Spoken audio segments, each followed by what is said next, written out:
കിച്ചുവിൻ്റെ വീഡിയോയ്ക്ക് പിന്നാലെ കരഞ്ഞുകൊണ്ട് രേണുസുതി വാർത്തയാണ് കേട്ടോ. ഓരോ ചാനലിൽ എൻ്റർടൈൻമെൻറ്റ് ചാനൽസിലെ ന്യൂസാണ്.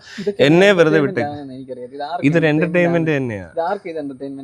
അത് ഈ ടൈപ്പ് പരിപാടികൾ ഏത് കാണുന്നവർക്കും, അതായത് സീരിയല്, സിനിമ, എൻ്റർടൈൻമെൻറ്റ് എന്ന് പറഞ്ഞ പരിപാടിയില്ലേ, അത്രയും ഇവർ കാണിക്കുന്ന ഓരോ പണികളില്ലേ, എന്ത് കാണിച്ചാലും എൻ്റർടൈൻമെൻ്റ് ആണ്. അത് ഈ മരിച്ച വീട്ടിൽ അന്ന് നമ്മൾ തമ്മിൽ എന്ന് പറഞ്ഞ ചർച്ചയ്ക്കകത്തൊക്കെ പോയിരിക്കുമ്പോൾ അവർ ചിലരെ പറ്റി പറയത്തില്ലേ, ഈ മരിച്ച വീട്ടിൽ വന്ന് സെൽഫി എടുക്കുക. അവരെ മരിച്ചു കിടന്നാലും സലീം കുമാറിൻ്റെ മകൻ്റെ കൂടെ വന്നൊരു സെൽഫി എടുക്കാൻ അവർ ശ്രമിച്ചെന്നിരിക്കും. അവിടെ വരുന്ന സെലിബ്രിറ്റികളുടെ കൂടെ ചെന്ന് സെൽഫി എടുക്കുക, നേതാവ് വരുമ്പോൾ മാലയിട്ട് സ്വീകരിക്കുക, പാടക്കം പൊട്ടിക്കുക, രംബാഹോ എന്നൊക്കെ പറഞ്ഞ് വരുന്ന ടീമില്ലേ, അതുപോലത്തെ ആൾക്കാരാണ്. എന്നെ വെറുതെ വിട്ടേക്ക്, ഞാൻ ചത്താലും ആരും ശവം പോലും കാണാൻ വരണ്ട, എൻ്റെ കൊച്ചിന് വേണ്ടി എന്നെ വെറുതെ വിട്ടേക്ക്. രേണുസുതി. ഇത് ശരിക്കും പറഞ്ഞാൽ ഇവർ രേണുസുതിയും സുധിയുടെ മോനും ഇവരുടെ പ്രേക്ഷകരും ഇവരെ ചുറ്റിപ്പറ്റി നിൽക്കുന്നവരും, അതായത് രേണുസുതി ആകുന്നതിന് മുമ്പ് സുധിച്ചേട്ടൻ്റെ സ്പ്രേയും കൊണ്ട് ഒരാളവിടെ പോയാന്ന്, അയാളെ ഇപ്പോൾ ആ പ്രദേശത്ത് കാണാനില്ല.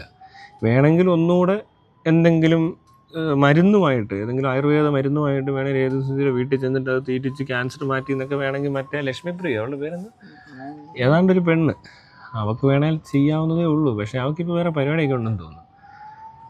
അതുകൊണ്ടായിരിക്കും ഇങ്ങോട്ട് ശ്രദ്ധിക്കാം. അന്ന് വേറെ പരിപാടിയൊന്നും ഇല്ല. അതിന് ഇറങ്ങി തിരിച്ചപ്പോൾ ഒരു കണ്ടൻ്റൊക്കെ ഇട്ട് കരഞ്ഞ് മേക്കപ്പ് ഒക്കെ ഇട്ടിരുന്ന് കരയുന്ന വീഡിയോയ്ക്ക് ഞാനും ട്രോളൊക്കെ ചെയ്തു, റെക്കോർഡ് ചെയ്തിട്ട് പോസ്റ്റ് ചെയ്ത്. മോണിറ്റൈസേഷൻ ഓണായി. യൂട്യൂബിലൊക്കെ മോണിറ്റൈസേഷൻ ഓണാക്കണ ഇച്ചിരി 1-2 സ്റ്റെപ്പ് ഉണ്ട് അതിനകത്ത്. മേക്കപ്പ് ഇട്ടിരുന്ന് കരയുക, എൻ്റെ സുധിച്ചേട്ടാന്നൊക്കെ വിളിച്ച്. നല്ലൊരു കണ്ടന്റ്. അതൊക്കെ കണ്ടിട്ട് ആൾക്കാരും ഭയങ്കര സങ്കടപ്പെട്ട കുറേ ആളുകൾ. ഇത് മനസ്സിലാവുന്നുണ്ടോ ആളുകൾക്ക് ഇതെങ്ങനെ ഇത് ചെയ്യുന്നതെന്ന്? ഇരുന്ന് ചെയ്യണ്ടേ ഇത്, അവിടെ ഓണാക്കി പിന്നില്ലാതെ എഡിറ്റും ചെയ്യണം, പോസ്റ്റ് ചെയ്യണം, ടൈറ്റിൽ അടിക്കണം, മേക്കപ്പ് ചെയ്യണം, ഡ്രസ്സ് ചെയ്തേക്കുന്നത് നോക്കണം, എന്നിട്ട് പോരാത്തിന് മോണിറ്റൈസേഷൻ ഓൺ ആക്കണം, ടൈറ്റിൽ, ഡിസ്ക്രിപ്ഷൻ, ടാഗ് വരെ ചെയ്ത് കാണും, തംബ്നെയിലും ഇട്ടിട്ടുണ്ടെന്ന്. എന്നിട്ടാ കരയുന്നത്. എന്നെ ഐറ്റങ്ങളാണ് ഇവർ. ഇപ്പം രേണുസുതിയുടെ കേസ് അങ്ങനെയല്ല. രേണു ചുമ്മാ അവരുടെ ഇതെന്ന് പറയുന്ന ഈ കേസ് കണ്ടാണ്ടല്ലോ, ഇത് ഒരു മിഡിൽ ക്ലാസ്സിനും താഴെ വരുന്നൊരു ടൈപ്പ് ഒരു സെറ്റപ്പ് ഉണ്ടല്ലോ. ഫിനാൻഷ്യലി എന്ന് മാത്രം പറയാൻ പറ്റത്തില്ല, ഒരു ക്ലാസ് വൈസ് അല്ലെങ്കിൽ ബോധത്തിൻ്റെ രീതിയിൽ ഒരു ഇച്ചിരി മിഡിൽ ലോ ക്ലാസ് തൊട്ട് ലോ ക്ലാസ് ആൾക്കാരുടെ ജീവിതത്തിൽ അവരുടെ ഇതിപ്പോൾ പബ്ലിക്ക് വരുന്നതുകൊണ്ടാണ്, അല്ലെങ്കിൽ ഇവരുടെ ചുറ്റുപാട് ഇത് നടന്നുകൊണ്ടിരിക്കുക. മനസ്സിലായല്ലേ? ഇവരൊരു പബ്ലിക് ഫിഗർ ആയപ്പോൾ മീഡിയ അറ്റൻഷൻ കിട്ടുന്നതുകൊണ്ടാണ്. അതേസമയം ഇതേ അവസ്ഥകൾ പല ഈ ക്ലാസ്സിലുള്ള ആൾക്കാരില്ലേ, അവരുടെ ജീവിതത്തിൽ നടന്നുകൊണ്ടിരിക്കുക. അത് ചിലപ്പോൾ അവരുടെ ഒരു ലോക്കൽ ഏരിയയിൽ ഒരു 5 വീട്ടിൽ ഇങ്ങനത്തെ പ്രശ്നങ്ങൾ നടത്തിക്കൊണ്ടിരിക്കുമായിരിക്കും. എന്ത് അസുഖം വന്നാലും ചിലപ്പോൾ ഈ വഴക്കൊക്കെ ഇട്ടുകൊണ്ടിരിക്കും. അത് പണ്ടും ആ കലഹം അവിടെ ഉള്ളതാണ്. അതിപ്പോൾ ഈ ക്യാൻസർ വന്നുകൊണ്ടുണ്ടായ കലഹമൊന്നുമല്ല. ഇവർ കുറേ നാളായിട്ട് കലഹിച്ചുകൊണ്ടേ ഇരിക്കുമായിരിക്കും. അത്രയും പ്രശ്നങ്ങൾ ഇവർക്ക് പരിഹരിക്കാനോ അല്ലെങ്കിൽ ഇങ്ങനൊരു സമയത്ത് പോലും ആ വകതിരിവ് കാണിക്കാനോ ഉള്ള ഒരു എഡ്യൂക്കേഷനോ അല്ലെങ്കിൽ അതിനുള്ളൊരു എന്താ പറയണ്ടേ മെൻ്റൽ സ്ട്രെങ്തോ ഒന്നും കാണത്തില്ല. അതുകൊണ്ടാണ് ഇങ്ങനെ ഒരു അവസരത്തിൽ ഇത് തന്നെ ഇങ്ങനെയൊക്കെ പറഞ്ഞുകൊണ്ട് നടക്കുന്നതുണ്ടോ. ബോധമുള്ള മനുഷ്യരാരെങ്കിലും ഇങ്ങനെ ഒരു ടൈമിൽ ഒരു വയ്യാത്ത ഒരാളുടെ നേരെ അവരെന്തെങ്കിലും പറഞ്ഞിട്ട് പോട്ടെന്ന് വിചാരിക്കത്തില്ലേ? അതല്ല ഇവർ ചെയ്യുന്നത്.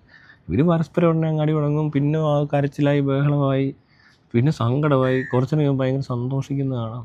2 ദിവസം കഴിയുമ്പോൾ എന്തിനും ചെറിയ കാര്യം മതി, സന്തോഷിക്കാനും ചെറിയ കാര്യം മതി, സങ്കടപ്പെടാനും ചെറിയ കാര്യം മതി, പക്ഷേ വഴക്കിടാനും ചെറിയ കാര്യം മതി. പക്ഷേ ഇതൊരു ചെറിയ കാര്യമല്ല ഇപ്പം നടക്കുന്നത്. അത് തിരിച്ചറിയാനുള്ള ശേഷിയില്ല. അതാണ് ഇവരുടെയൊക്കെ ഒരു പ്രത്യേകത. ഞാൻ മനസ്സിലാക്കിയത് അങ്ങനെ. ഇവരെല്ലാം ഇമാതിരി കേസ് പിടിക്കുന്ന കുറേ യൂട്യൂബർമാരും ഉണ്ട്. പണ്ടൊക്കെ ഞാൻ എന്ന് നോക്കുമ്പോൾ ഈ രേണുസുതിനെ എടുത്തിട്ട് എല്ലാവരും അങ്ങ് ഭയങ്കരമായിട്ട് കുറ്റം പറയും. ഞാനപ്പോൾ അന്ന് ഇലക്ഷൻ സമയത്താണെന്ന് തോന്നുന്നു, ഏതോ മീഡിയക്കാർ വന്നപ്പോൾ അവർ എന്നോട് ചോദിച്ചു രേണുസുതിയെ പറ്റി. ഞാൻ രേണുസുതിയെ പറ്റി പറയാൻ പറ്റത്തില്ല. എന്തിന്? അവരൊരു പാസ്ത്രീ, അവർ ജീവിക്കുന്നു, അവരുടെ ഭർത്താവ് മരിച്ചിട്ടുണ്ട്, അവരെന്തെങ്കിലും കാണിക്കട്ടെ. മാത്രമല്ല ഞാൻ നോക്കിയപ്പോൾ സുധി ഉള്ളതിനേക്കാളും ബെറ്ററായിട്ട് രേണുസുതി ജീവിച്ചത് അവൻ മരിച്ചു കഴിഞ്ഞപ്പോഴാണ്. അവരെങ്ങനെ വേണേൽ ആയിക്കോട്ടെ, പക്ഷെ അവർ കുറച്ചാൾ സന്തോഷിച്ചില്ലേ? ഇപ്പം ശരിക്കും അത് ലാഭമായില്ലേ? ഞാൻ നോക്കിയിട്ട് അവരെങ്ങാനും അതുപോലും ചെയ്യാതെ ഇപ്പം ഇന്നത്തെ ഈ ഗതികേടിൽ വന്നിരുന്നെങ്കിലോ ചിലപ്പോൾ സഹായിക്കാൻ പോലും ആൾ കാണത്തില്ല കേട്ടോ. അത്തരത്തിൽ നോക്കിയാൽ രേണുവിൻ്റെ തീരുമാനം കറക്റ്റാണ്. ഇനിയിപ്പോൾ എന്ത് വേണേൽ സംഭവിച്ചോട്ടെ, കുഴപ്പമില്ല. ഇതിനകത്തുനിന്ന് രക്ഷപ്പെടാനാണ് സാധ്യത. ആ കേസ് എങ്ങനെയാണെന്ന് എനിക്കറിയത്തില്ല. എനിക്ക് അതിൻ്റെ മെഡിക്കൽ റിപ്പോർട്ട്സ് ഒന്നും ഞാൻ കണ്ടിട്ടില്ല. അല്ലേ നമുക്ക് വിദഗ്ധമായ രീതിയിൽ അന്വേഷണത്തിലൂടെ കണ്ടെത്താൻ പറ്റും ഇതെവിടെ വരെ പോകുന്നത്. എന്നാ പറയാമെന്ന് കൃത്യമായിട്ട് പറയാൻ പറ്റും. ഇപ്പോൾ ഡോക്ടർമാരത് കൃത്യമായിട്ട് പറഞ്ഞിട്ടുണ്ടാവും അവരോട്. അപ്പോൾ അത്തരത്തിൽ രേണു തിരിച്ച് ജീവിതത്തിലേക്ക് വരാനൊന്നും വലിയ പാടൊന്നുമില്ല. ഒരുപാട് ക്യാൻസർ പേഷ്യൻറ്റ് സർവൈവ് ചെയ്യുന്നുണ്ട്. ആദ്യത്തെ സ്റ്റേജിലേക്ക് കിട്ടിയാൽ ചിലർക്ക് ബ്രസ്റ്റ് ക്യാൻസറൊക്കെ മിക്കവാറും ക്യൂർ ആവാനാണ് സാധ്യത, സ്പ്രെഡ് ആയില്ലെങ്കിൽ. അത് നല്ല ട്രീറ്റ്മെൻ്റ് ആണെങ്കിൽ ഒട്ടും പേടിക്കണ്ട, മനസ്സിലായോ? അപ്പോൾ അങ്ങനെ നോക്കിക്കഴിയുമ്പോൾ അവർക്ക് സഹായം കിട്ടുന്നുണ്ട്. ഇപ്പോൾ രേണു സുധി മരിച്ചു കഴിഞ്ഞ് ഒരിടത്തും പ്രത്യക്ഷപ്പെട്ടിട്ടില്ല, ആരും കാണാതെ വരുന്ന അവർക്ക് ആ സഹായം കിട്ടത്തില്ല. അപ്പോൾ എന്തുകൊണ്ടും നന്നായെന്നേ ഞാൻ പറയത്തുള്ളൂ. പിന്നെ കുറച്ച് നാൾ എൻജോയ് ചെയ്തില്ലേ, രസമല്ലാന്ന്, അവർക്ക് നല്ലതാണ്, അത്രേ ഞാൻ കാണുന്നുള്ളൂ. അല്ല ഇവരെ ഒന്നും അങ്ങനെ കയറി അങ്ങ് കറക്റ്റ് ചെയ്യാനും വേണ്ടും വലിയ കുറ്റക്കാരും മറ്റേ അഴിമതിക്കാരും ഇവിടുത്തെ ഈ പറഞ്ഞ പോലെ ഖജനാവ് മുക്കുന്നതിനോടില്ലാത്ത പ്രശ്നമാണ്, പോക്കറ്റ് അടിക്കാരുണ്ടെന്ന് പറഞ്ഞ പോലെ, മനസ്സിലായോ?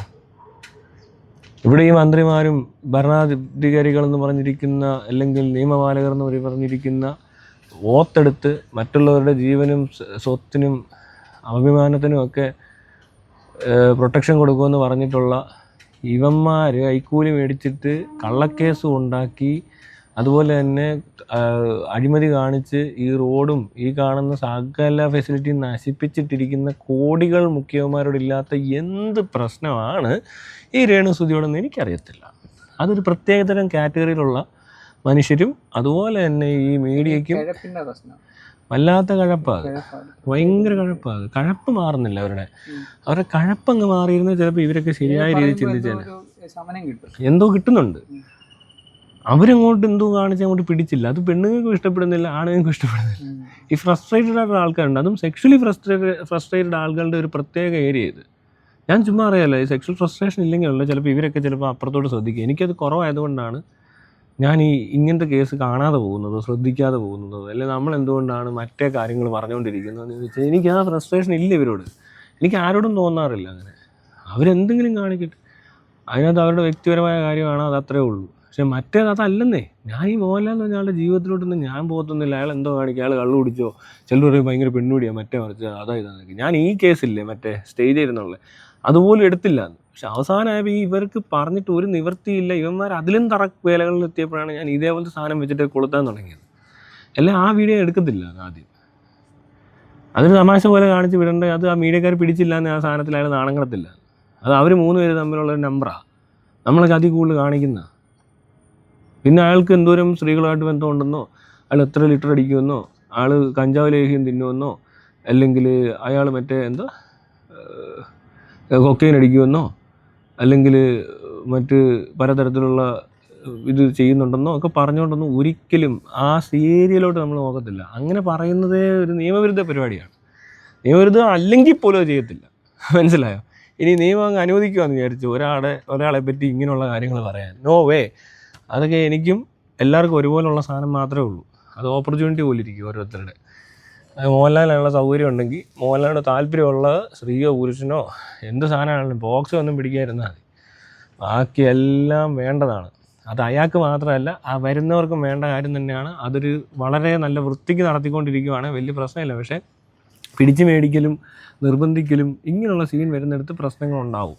അതിനും പക്ഷേ ഒരു കാര്യമുണ്ട്, ധൈര്യത്തോടെ അവർ വരാൻ തയ്യാറായിരിക്കണം. അല്ലാത്ത പക്ഷം വെറുതെ ഒരാളെ കുറ്റം പറയാൻ പാടില്ല, അതുകൊണ്ട് ചെയ്യത്തില്ല. പക്ഷെ അങ്ങനത്തെ കേസ് വല്ലതും വന്ന് പറയാൻ കിട്ടിയാൽ പറയും. അതുകൊണ്ടാണ് അത് അങ്ങനത്തെ ഏരിയ മാത്രം ശ്രദ്ധിക്കുന്നവരുണ്ടെന്ന് ഇവരെപ്പറ്റി അപവാദം പറഞ്ഞുകൊണ്ടിരിക്കും ചിലർ, മനസ്സിലായോ? അവരങ്ങനെയാ, അവരിങ്ങനെയാ, മോഹൻലാൽ അങ്ങനെ ഇവിടെയൊക്കെ പറയുന്നത് കേട്ടിട്ടില്ലേ?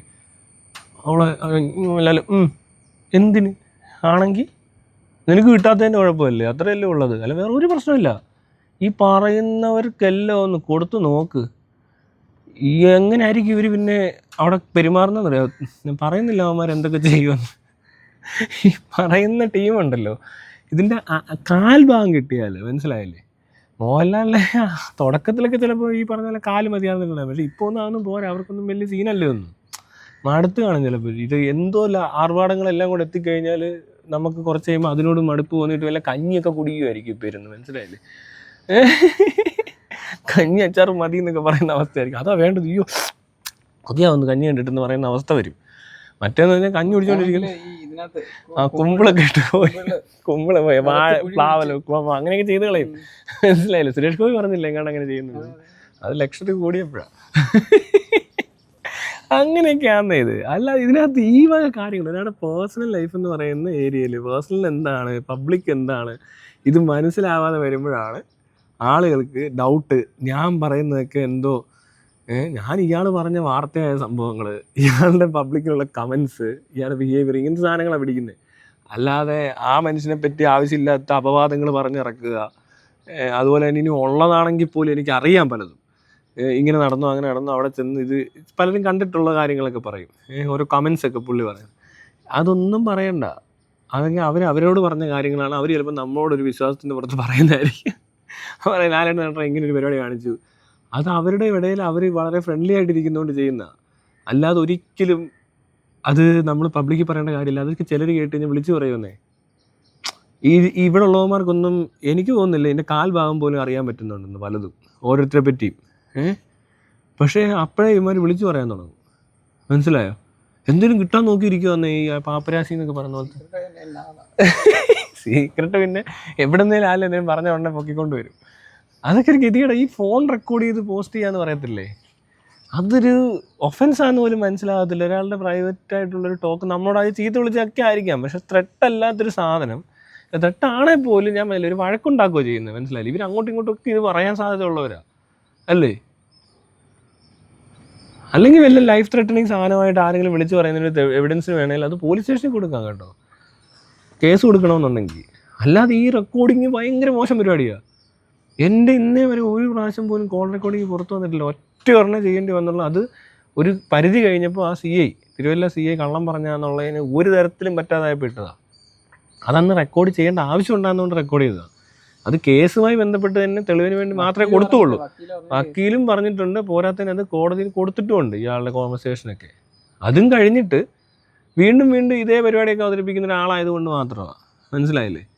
അത് ഓക്കെ, ആ സമയത്ത് ഞാൻ ചെയ്തിട്ടുണ്ട്. അല്ലാതെ വേറെ ഇന്നേവരെ എത്ര കൊല്ലമായി, 2014 തൊട്ട് വീഡിയോ ഇടുന്ന എൻ്റെ അകത്തുനിന്ന് എൻ്റെ കൈക്ക് കിട്ടിയത് ഒരെണ്ണമാണ്. അത് എന്തോരം കിട്ടുമെന്നറിയോ? ഇഷ്ടം പോലെ. പിന്നെ എന്നെ കോൾ ചെയ്തിട്ട് ചിലർ വീഡിയോ റെക്കോർഡ് ചെയ്ത് അല്ല ഓഡിയോ റെക്കോർഡ് പോസ്റ്റ് ചെയ്തിട്ടുണ്ട്, തെറി വിളിച്ച് മഹാനായെന്നൊക്കെ പറഞ്ഞുകൊണ്ട്. കഷ്ടം തോന്നി. അത് ശരിക്കും ഞാനായിട്ടുണ്ടേ. പക്ഷെ മോഹൻലാൽ ഫാൻസ് മണ്ടന്മാരായതുകൊണ്ട് അവന്മാരിട്ട് സ്വയം നാറിക്കളഞ്ഞു. എനിക്കൊരാശ്വാസവും കിട്ടി. ഞാനിതെന്തോ ചെയ്യുന്നു, എല്ലാവരും കിടന്ന് വെള്ളം ഉണ്ടാക്കി ഒരുത്തം വന്ന് പൂരത്തെറി. ആ കൊള്ളാം, അവൻ തന്നെ. ഞാൻ ആലോചിക്കുക എന്നിട്ട് ഇത് റെക്കോർഡ് ചെയ്യേണ്ടതാണല്ലോ എന്ന് ആലോചിച്ച്. ഞാനല്ലേ പോസ്റ്റ് ചെയ്യേണ്ടത് ഇവന്മാരുടെ സ്വഭാവം ഇതാണെന്ന് കാണിക്കാൻ. പക്ഷേ ഇത് ഇവന്മാർ തന്നെ ഇട്ട്. അപ്പോഴത്തേക്കിന് കുറേ പേര് എന്തൊരു നാണക്കേട്, ഇവന്മാരെയൊക്കെ എന്തോ ചെയ്യണ്ടേ. മൊത്തത്തിൽ മോഹൻലാൽ വരെ അങ്ങ് നാണക്കേടായിപ്പോയി. കാരണം സ്വകാര്യ ഭാഗ അഹങ്കാരത്തിന്റെ ഫാൻസ് ഇത്രേ ഉള്ളൂ. മനസ്സിലായില്ല? അവന്മാരുടെ തനിക്കുണം ഇതാണ്. അവരോടാണ് നമ്മൾ സംസാരിക്കുന്നത്. അപ്പൊ കുറച്ച് പറയേണ്ടി വരും. മനസ്സിലായല്ലേ? അത്രേ ഉള്ളൂ. അവരുടെ ഈ മറ്റേ ഇമേജ് ഉണ്ടല്ലോ, ഈ ഇത് വന്നു കഴിഞ്ഞപ്പോ നമ്മൾ പറഞ്ഞത് കറക്റ്റാ പറഞ്ഞത്. അത് ഒത്തിരി പേര് പിന്നെ ഒന്ന് പറയുമല്ലേ, എന്തോടാ ഇമാരോടൊക്കെ ശരിയാ കേട്ടോ, നീ പറഞ്ഞു വളരെ കറക്റ്റാന്ന്. അതിനു മുമ്പ് തന്നെ ഇവര് മറ്റേ ശ്രീനിവാസനെ മോൻ അങ്കിളേന്ന് വിളിച്ചെന്ന് തെറി വിളിച്ചാന്നു, സുകുമാർ അഴീക്കോടിനെ ഇമാരെ തെറി വിളിച്ചാന്നു. അങ്ങനെ കുറേ സാധനങ്ങൾ ഇവർ ചെയ്തിട്ടുണ്ടോ. അങ്ങനെയുള്ള സ്ഥലങ്ങളിലാണ് ഇമാർ അറ്റാക്ക് ചെയ്യുന്നത്. അവർ എന്നിട്ട് ഫാൻസുകാർ ഇളകി തെറിയും വിളിച്ച് കച്ചറ ഉണ്ടാക്കി നാശം ഉണ്ടാക്കും മോഹൻലാലിൻ്റെ പേര് പറഞ്ഞ്. അപ്പോഴാണ് ഞാൻ ഈ സാധനം ചെയ്യുന്നത്. ഇങ്ങോട്ട് കയറി വന്നു എല്ലാം കൂടെ. പക്ഷെ ഒരുപാട് സമയം അവരുടെ വേസ്റ്റായി. അവന്മാരെന്തോ വിചാരിച്ചേ, ഈ പൊട്ടന്മാരെ കണ്ട ആര് പേടിക്കാനാടോ? എനിക്കറിയത്തില്ല, ഇത്രയും പൊട്ടന്മാരെ ആരേലും പേടിക്കുമോ? വെറും പൊട്ടന്മാരല്ലേ. അവന്മാരുടെ സഹതാപം തോന്നും നമുക്ക് എന്നും, അന്നും ഇന്നും എന്നും തോന്നും. അല്ലാതെ ഇവരെ കണ്ട് പേടിക്കാനൊന്നും ഇല്ല. ഇവർക്ക് കൂടി വന്നാൽ ഒരു അലമ്പുണ്ടാക്കാനേ പറ്റത്തുള്ളൂ. അല്ലാതെ ഒരു പ്രയോജനം ആർക്കും ഉണ്ടാകത്തില്ല ഇവരെ കൊണ്ട്. പിന്നെ ബ്ലഡ് ഡൊണേഷനൊക്കെ മോഹൻലാലൊക്കെ വിളിച്ചാൽ വരുമായിരിക്കും തോന്നുന്നു. അങ്ങനെയുള്ള ഗുണങ്ങളൊക്കെ ഉണ്ട് കേട്ടോ ചില സമയത്തൊക്കെ. പക്ഷെ അല്ലാത്ത കേസെല്ലാം വിഡിതരവാ. നമ്മൾ പറഞ്ഞു തന്നു വിഷയം രേണുസുതി ഗെറ്റ് വെൽ സൂൺ. രേണുസുതിനെ വന്ന് കാണാനോ അല്ലെങ്കിൽ എന്തോ ഒന്നും ചെയ്യാനും ഇല്ല. എനിക്കൊന്നും ചെയ്യാനില്ല. അങ്ങോട്ട് പോയാൽ എന്തെങ്കിലും വഴിക്ക് വെച്ച് കണ്ടാൽ കാണാം എന്നുള്ളതല്ലാതെ, ഇനി അഥവാ ആ പ്രദേശത്തൂടെ പോകുമ്പോൾ അവിടെ ഉണ്ടെങ്കിൽ ഇയാളെ കണ്ടിട്ട് ഞാൻ എന്ത് പറയണമെന്നൊന്നും എനിക്കറിയത്തില്ല. അതുകൊണ്ട് അങ്ങോട്ട് പോകുന്നില്ല. അത്രേ ഉള്ളൂ. വേറെ പ്രത്യേകിച്ച് കാര്യമൊന്നുമില്ല ഇതിനകത്ത്. ഇങ്ങനത്തെ പോസ്റ്റുകൾ ചില ആൾക്കാർക്ക് എൻ്റർടൈൻമെൻറ്റാണ്, അവരത് കാണുന്നുണ്ട്. അതുകൊണ്ട് എന്തെങ്കിലുമൊക്കെ ആവട്ടെ, അത്രയല്ലേ ഉള്ളൂ. ഇതും അങ്ങനെ അങ്ങ് കാണുക.